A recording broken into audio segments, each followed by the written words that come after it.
energy is infinite. My energy is infinite. Welcome back to another episode of the Divine Reconnection podcast with your hosts. I'm Natalie. And I'm Lauren. And if you liked our little serenade at the beginning, it's actually one of the songs in my affirmation playlist. And we play this most mornings. And who's it by? What's the artist? That song, I'm not sure. It's called My Energy is Infinite. I forgot who sings the name of the artist. But what I'll do is, if you're interested in listening to that affirmation, starting your morning off positively, or just your day, it's really an energy shifter. Mm-hmm. I'll link it in the description so you could click into it. I'll leave my Spotify playlist there. But we just finished eating a little small breakfast. Yeah, some manduras, or also known as like sweet plantains, I fried up. Yeah, and some los uvas. Yeah, las uvas. Las uvas. Las uvas, some grapes. We're in the middle of the country. But right now I'm staring at rolling hills. Yeah. We're up in the mountains, so like I can see other people's farmlands. I can see their crops. I can see their houses. It's a very, very beautiful Airbnb. Yeah. Breathtaking. Something that you would see on a painting. Yeah, it's really, really beautiful. And it's great to like wake up to this view every day. I was on the phone with my dad yesterday. And my dad is so funny. He's hilarious.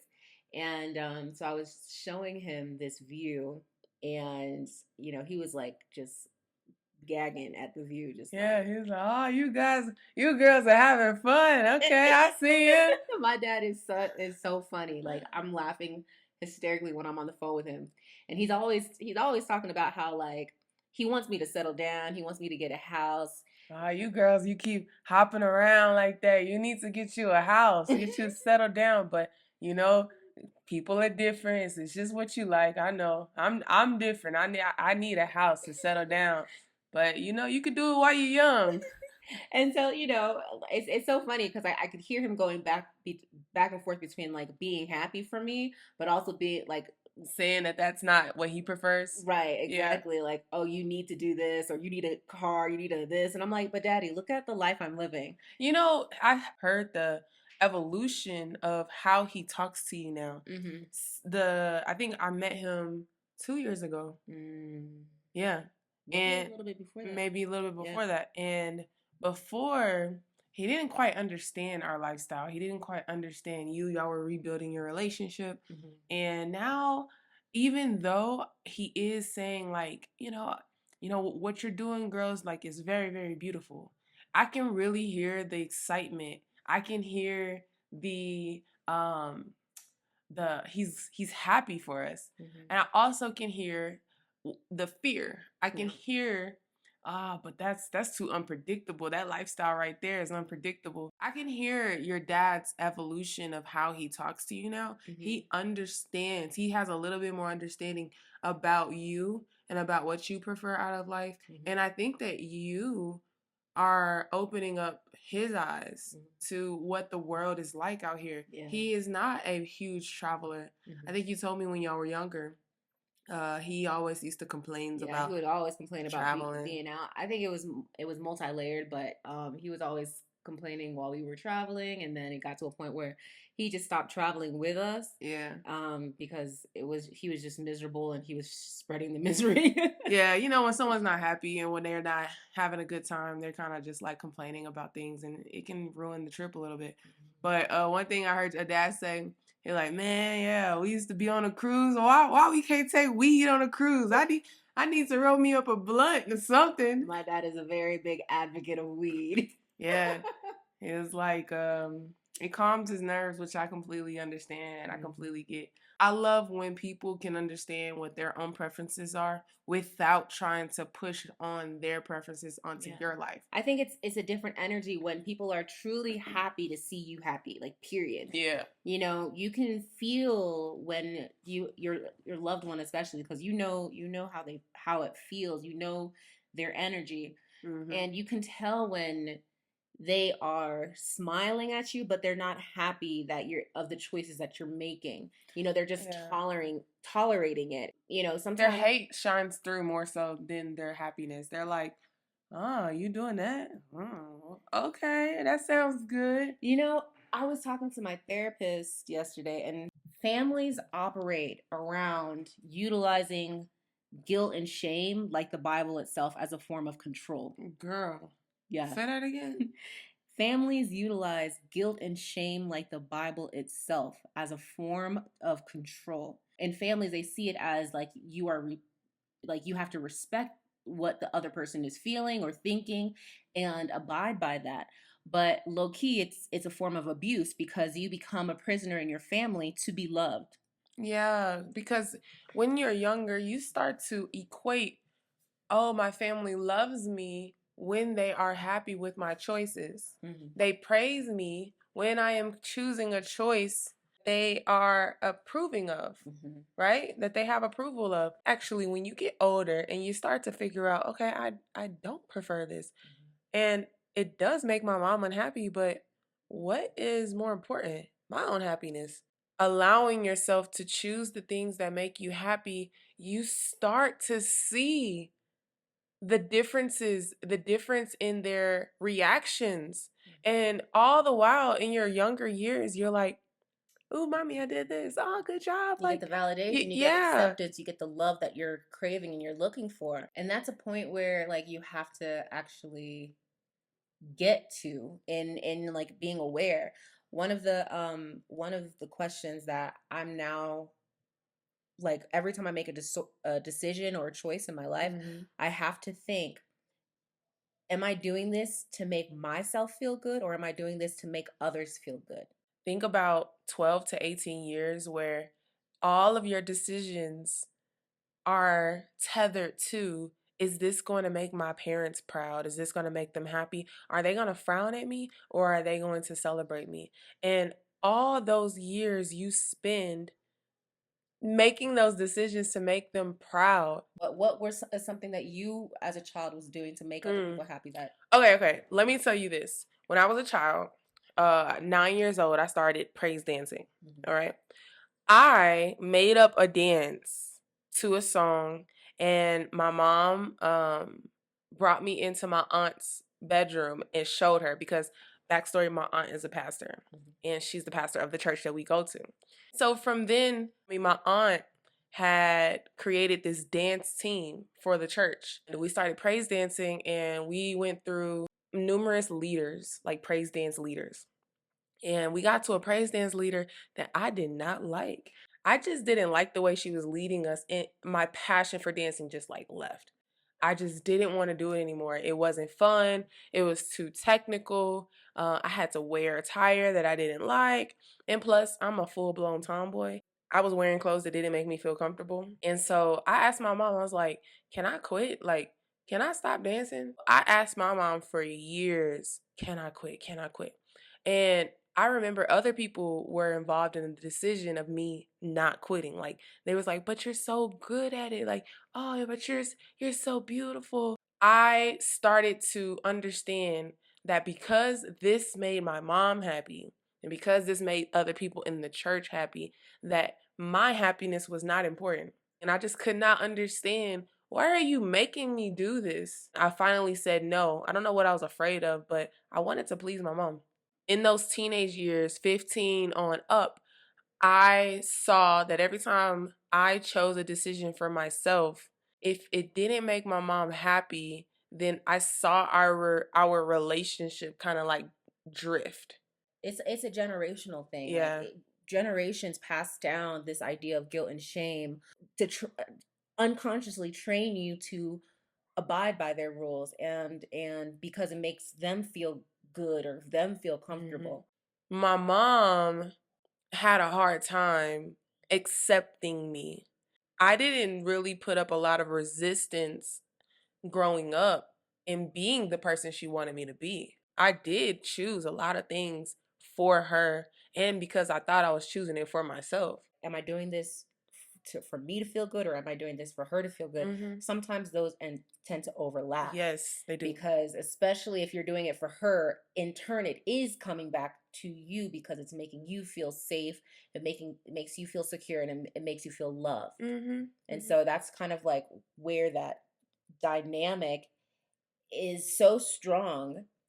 And it's really difficult as you're starting to grow out of it to see if you're making, to detach from that and to see if you're making decisions based on you and what you like, or because you want to feel safe and you want to feel liked and you want to feel accepted and you want to feel like the people around you are happy. Throughout my adulthood, I started really asking myself, hey, Lauren, what do you want? When you really distance yourself away from family, not because they did anything wrong, but because that's how life panned out for you, you start really sitting with your own voice and you start really sitting with your own decisions. And when you do, and you do make decisions and you're realizing, oh, I like the way that makes me feel. And then you go and return home and you visit, and then you let your family see what decisions you made for yourself. And then you see that the little scoffs and the upset faces and be like, this is not the response that you had when I did this. And I'm like, hold on. You are not happy with my decision. And then you got to go back to your own self and be like, can I sit with that I made a decision that made me happy, but it is causing contrast, like it's showing you contrast between what your parents want for you and what you want for yourself. And in that space, that is where guilt and shame shows up heavily, because now you're going back to the decisions that you made, and now you're questioning yourself. Yeah. And now you have other influences and energies in your mind, in your space, that is now making you feel uneasy about what you're choosing for yourself. For me, that is a trigger. When I make a choice for myself, I just want to feel supported. I don't want to hear like, why she do it that way, or like, who is she coming home with? Like, I don't want to hear any of that. Yeah. Because it doesn't feel comfortable. It doesn't feel comfortable as a people pleaser, and who's someone who's trained to be, making sure that everybody else is happy. Now I'm in my own space, like I'm in my own swirl of negativity, because you're battling other people's thoughts. You've already picked up the energy of, this made someone feel uncomfortable. Am I doing something wrong? Did I make the wrong choice? Yeah. I have been trained so well to punish myself. That is the thing. I can get into my mind and think, oh, I shouldn't have said it like that, or I should have thought about this before I made this choice, or why didn't I take into account everybody else's blah blah blah. Yeah. And that is when I start punishing and feeling bad, and that is a really uncomfortable place to be in. And so sometimes just not even recognizing what begins swirling within you, that feeling is something that I'm learning to just be able to sit with. Describe that feeling. What does it feel like? I say it's like anxiety, but it just feels like an unsettled feeling. It feels, I know in my mind, I am ruminating on all of the possible things I should have done, I could have done differently, and how to be the person to reach out and maybe apologize for a choice that I made, or how I expressed myself. One thing you told me was, I don't feel comfortable knowing that someone is upset with me based on the decision that I've made. Yeah. Even if you moved in your authentic self, even if you expressed your own feelings and your own experience and the way that it felt to you, if someone shows you that they are upset with you because of your feelings and your experience, you would then punish yourself, and you would start spiraling, and you like, oh my gosh, should I have said it that way? Should I have? And I'm like, baby, this is your experience. Nobody can make you feel bad about your experience. But I know that feels differently inside of you. Yeah. You're like, but it's dysregulating for me. And I'm recognizing being away from my normal environment, being really isolated. We are in the mountains in the middle of nowhere in Colombia And where nobody can find us. Even if somebody from home decided to hop on a plane to Medellin, they can't find us. being in a space where I am feeling mostly safe in my body, Yeah. I can very clearly recognize, even to the smallest degree, when something is out of alignment, when something shifts And doesn't make you feel safe. it doesn't make me feel safe. And so being away from that environment allows me more conscious time and effort to focus on healing and sitting with that feeling. Let me describe healing for some people. Healing is an ongoing process, right?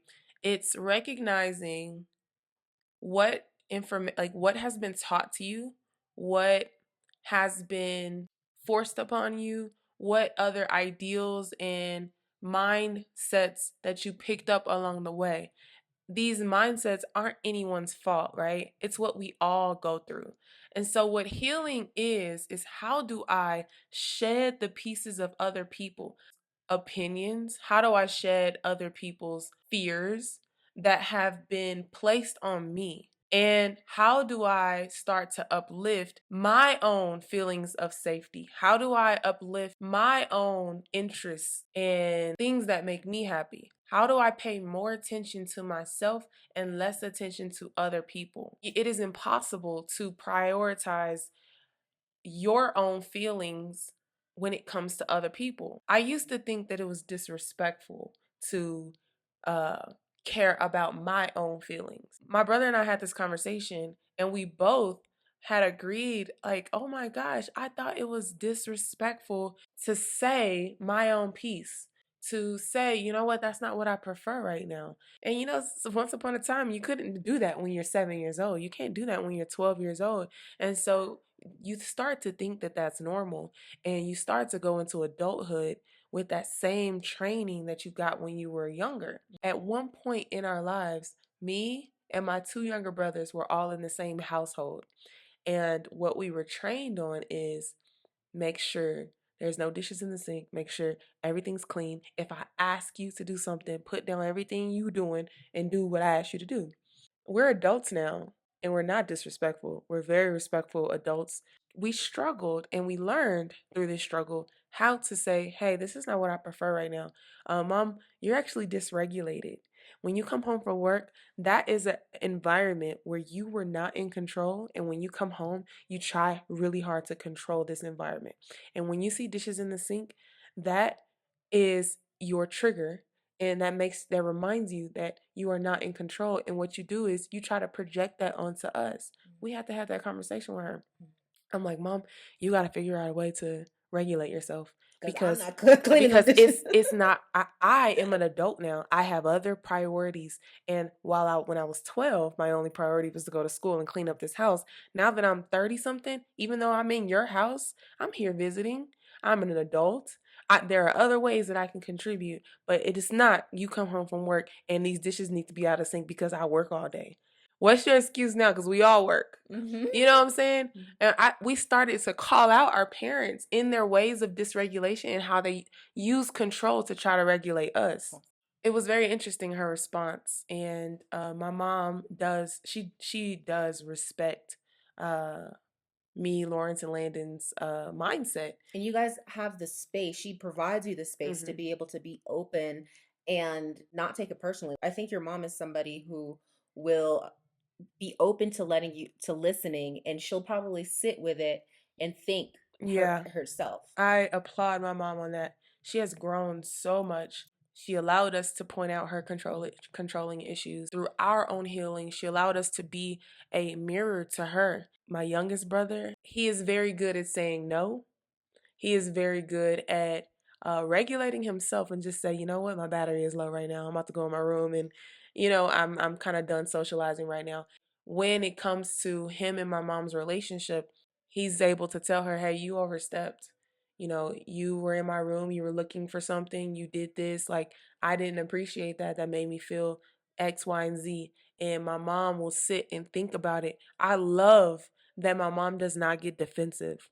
Even in her humanness. I remember one time she and I went out to dinner, and I let her know about, hey, these childhood traumas that actually happened, I'm not saying that they're your fault, but I'm saying that can you create space for me to talk about it? Can you create space for me to talk about it and you not make it my responsibility to hold your feelings? It's one thing to have to relive it over and over again and it be I was by myself trying to, go through a way to cope. But now that I'm an adult and I'm trying to talk this out with you and flush this out with you, please don't make it my responsibility to hold my trauma, my feelings. Now I gotta hold your feelings. Let my feelings just lay there.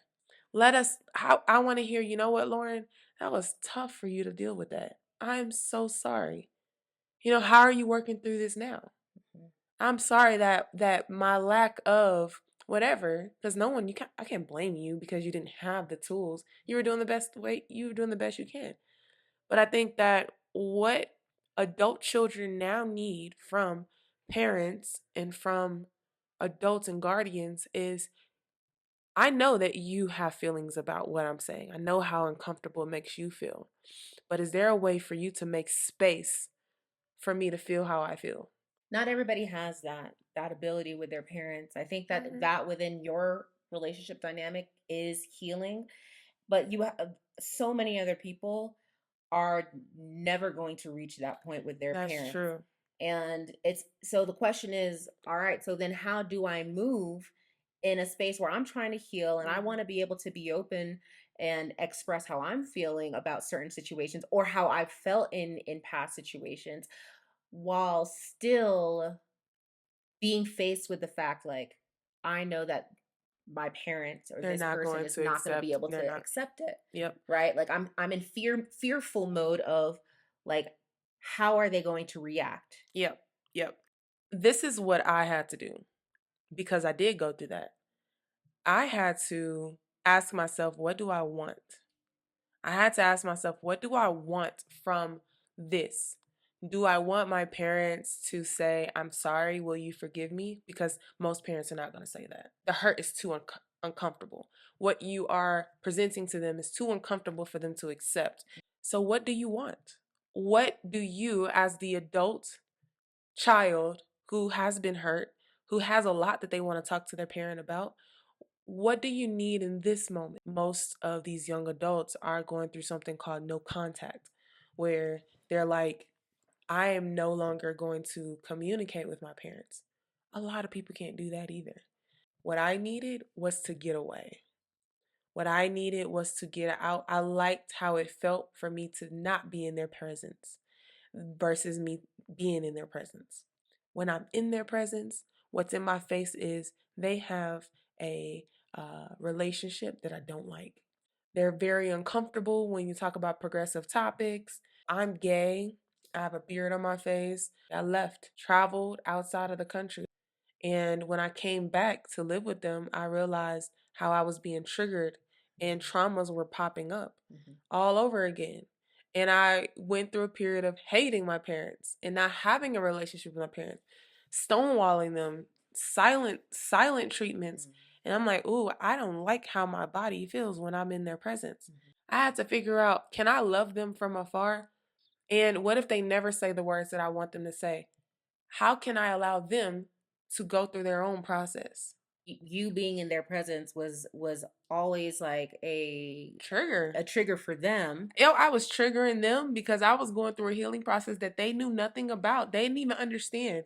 Oh my gosh, Lauren is taking care of herself. Oh, she's cooking different. Why are you bringing all these weird foods in the house? Like, I'm challenging them on, hey, these foods are not good for you, right? I went through a period of like really being in their face. Hey, don't eat that. That'll kill you. Like, hey, y'all should work out. I'm forcing onto them my healing process, and I'm like, oh, that don't work. I can't do that. So I started being quiet, and I started moving in silence, and I started really healing and working on myself.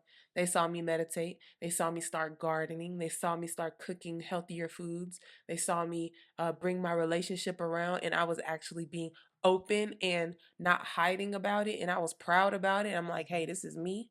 I'm not changing for nobody. And when I started stepping like that, they was like, okay, who? And they started really watching me. And my dad told me to my face, he was like, you know what? My view on the world started changing because of you. It wasn't because I was forcing them onto my healing process, it was when I started being quiet. And I started being an example and not trying to speak and be an example. Like, I'm not trying to force, you don't have to walk my path, but I can show you. I can show you through living and be an example. I think that's what you're doing too. How I define healing is learning how to protect the little girl who didn't know any better and the teenage girl who is out for rebellion, and giving them the space and the protection that they always needed. That is so good. I agree with that.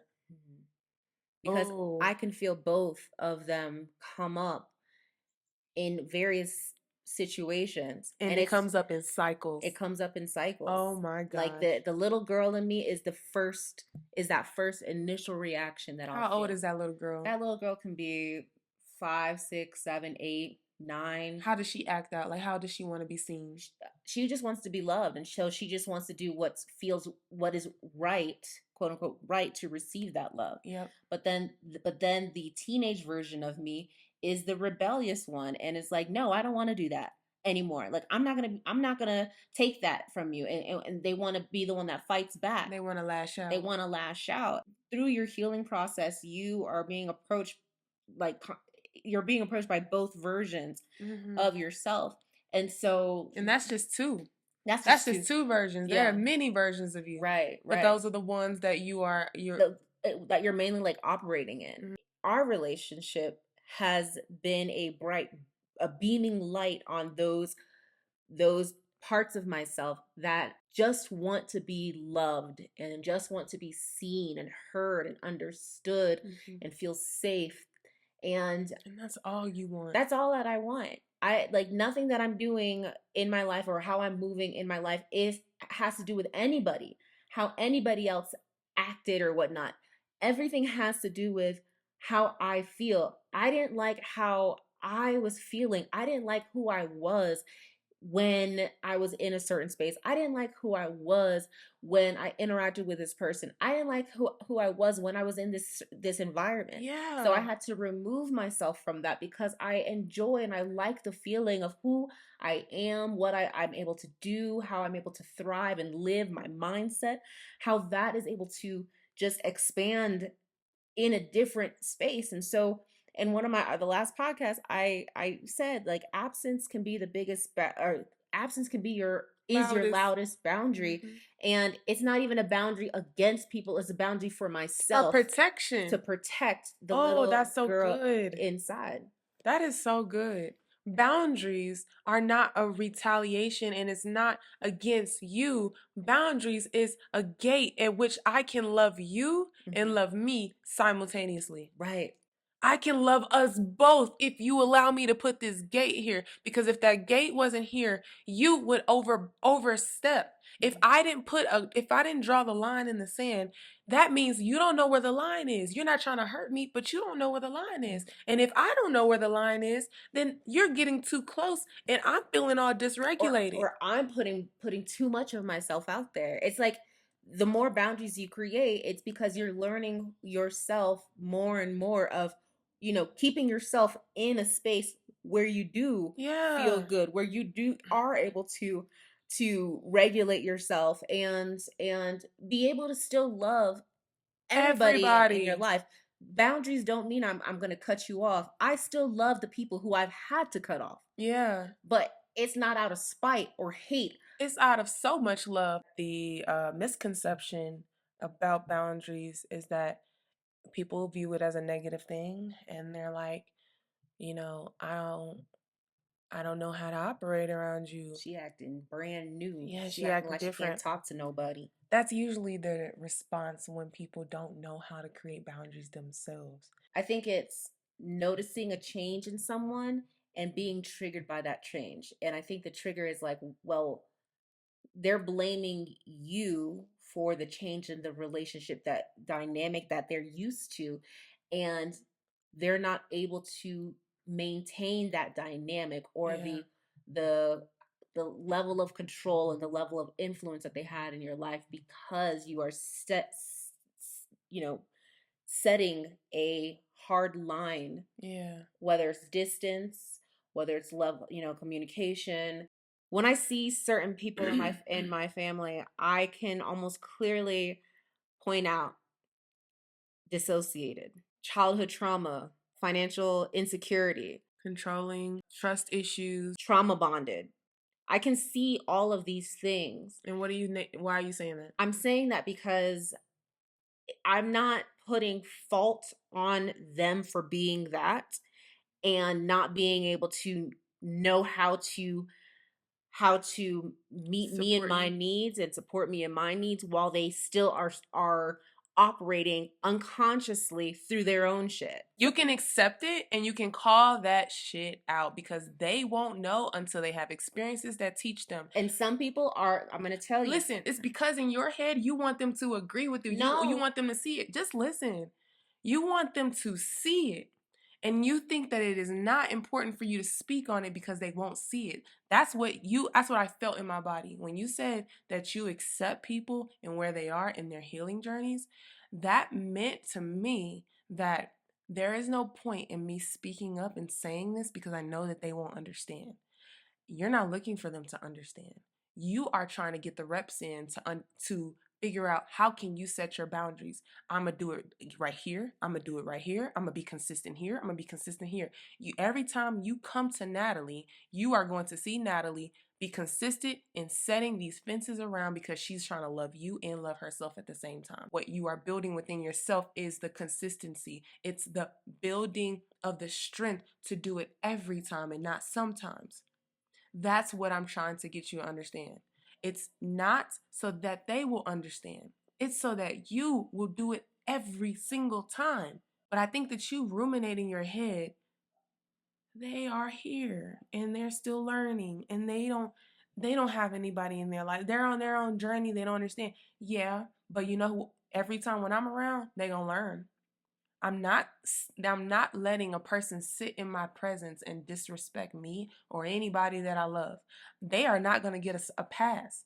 That's what you are building the reps of. These people don't get a pass. I'm not blaming you. Honey, I love you. My challenge is in the past when I have set certain boundaries or I've stood in the way of a boundary, I get hurt. Yep, and that's what comes along with it. That is what comes along with setting boundaries. It's not an easy task. I agree that it's not comfortable, but I also think that your boundaries are there so you don't get hurt. No, they're not. In addition to not getting hurt, they're there so that people can understand how far to go with you.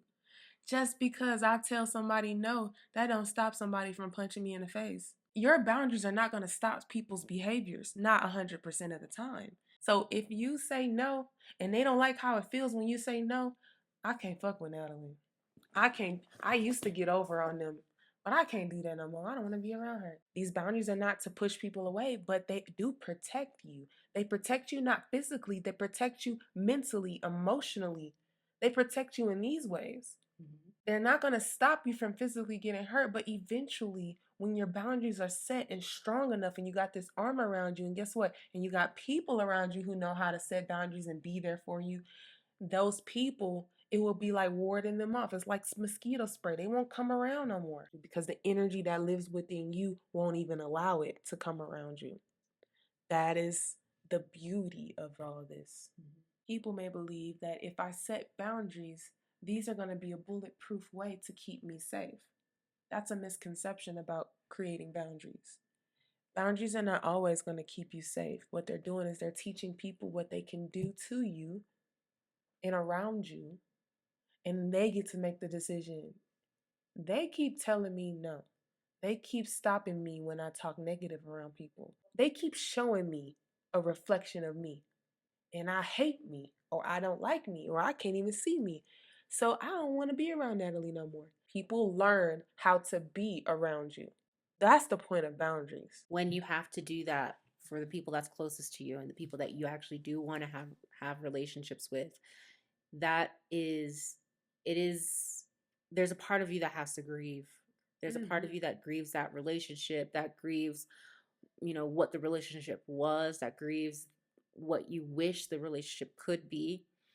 And it is painful to move further and further away from what you did know and what that relationship was for you at some point. I want to say I fully agree with what you just said. There is a grieving process. There is this confrontation of one side of my brain is like, this is what that relationship was to me. You could speak louder because you were just yelling 2 seconds ago. This is what that relationship was for me. In my mind, I have this picture of what it was, and then I have reality of what it is. And that contrast shows up, and you kind of are, was I delusional? Was I in this relationship with this person, whether it be romantic, familial, platonic? I was in this relationship for the potential of what I think it could have been. Or I was used to operating. It was comfortable for me to operate in this space that we used to be in. And now I'm seeing it for what it was. This person may be selfish. This person wasn't thoughtful of others. They didn't treat themselves well. And guess what? They didn't treat me well. But why did I let that slide? Did I know how to love myself then, and now I know how to love myself, and I'm able to see things for what it was?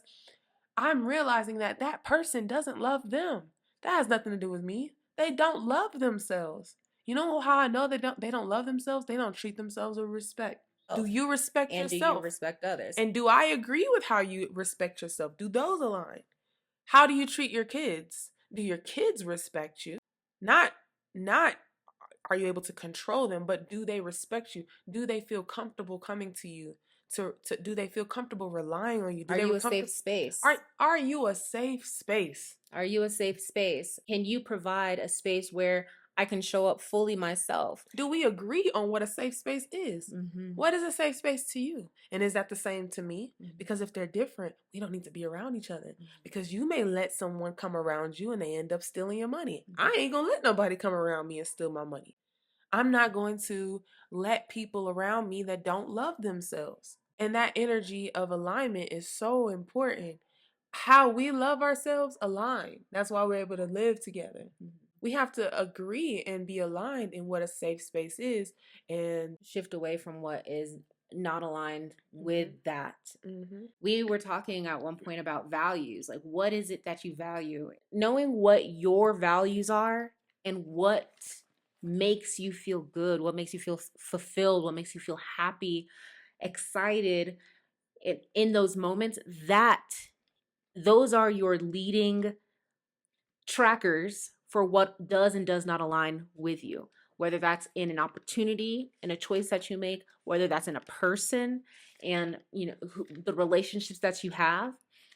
If you want to know if something is for you and if it aligns to you, know truly at the core, what are your values? People are like, oh, family is my value. No, your true values, not what you were taught, but your true values are the 5 top moments of your life where you felt like you were just thriving, you were in the zone, things came effortless, you were happy, you were fulfilled, and list out what about those 5 experiences, in each of those experiences, what about those experiences made you feel that way? My top values was security, stability, growth, learning. I believe that you can find out what your core values are by looking at the result of your life right now. What motivates you? What gets you up out of the bed? How do you spend your time? If you look at, let's start off with how you spend your time, and then you'll figure out what you truly value. How do you spend majority of the day? I think a typical day for a person in the U.S., they would spend about 8.5 to 10 hours either at work or driving to and from work. This was my lifestyle as I was growing up. 8 to 10 hours, my parents were away. We were at school. When we got home, my mom cooked. We spent time in front of the TV. My brothers and I played games. We played outside. I played sports. My brothers played sports. And then the last 8 hours we were asleep, and we did that over and over again. Our weekends and nights were church. We went to church Fridays, Wednesdays, Sundays, Saturdays. So my values as I was growing up, if you looked at my family, it was family, church, sports, and school. Those were the things that was valued in our family.